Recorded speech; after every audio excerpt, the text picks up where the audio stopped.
We are back in the New York State Capitol. We're starting the 2019-2020 legislative session. So just like a team on the opening day of baseball, you know, everybody has big hopes and everybody's kind of at the same starting spot. However, this year in the New York State Legislature, things are going to be quite different.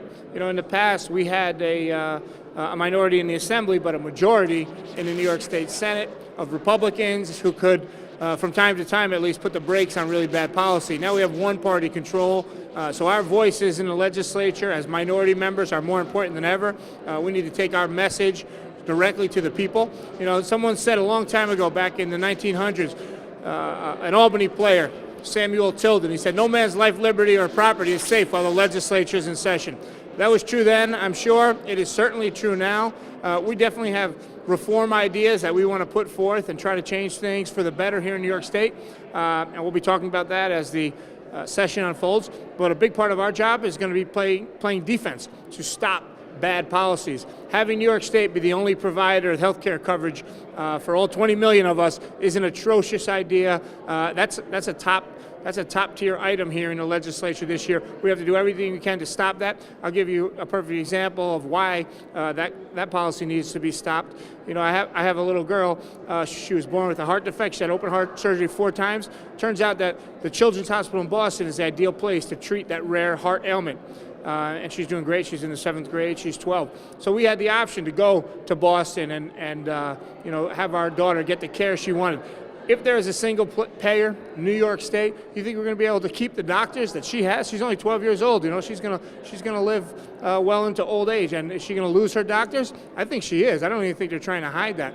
We have people who are now go to the VA hospital, veterans who earn that. They're going to be in the same pool of people as non-veterans, waiting in line behind non-veterans, and that's not right either. There's also a real push. We should reform our elections, and there's some things I agree with. Get rid of the LLC loophole. You shouldn't be able to game the system and get around the contribution limits. But there's a big push and a likelihood that we could have taxpayers funding campaigns. So if you don't like robo-dials, you're really not going to like them when you're the one paying for them. It's a terrible idea. It's not good for democracy. It's done nothing to clean up elections in New York City. So those are the kinds of things we really need to be vigilant about. Yes, put forward our positive ideas. The best idea that I have that is growing in support is take all this billions and billions in corporate welfare money going to Amazon and Jeff Bezos and all these other private companies. Stop doing that and give it to everyday New Yorkers and across-the-board tax relief. I was a lone wolf on that for many years, but I think with this Amazon deal and other boondoggles, people are starting to see, you know what, central planning from Albany handing out millions and in some cases billions of dollars isn't the way. Let's use that. I'm willing to share the wealth in this case when it comes to tax cuts. So that's kind of an outline of the big ticket items coming down the pike here, 2019, 2020.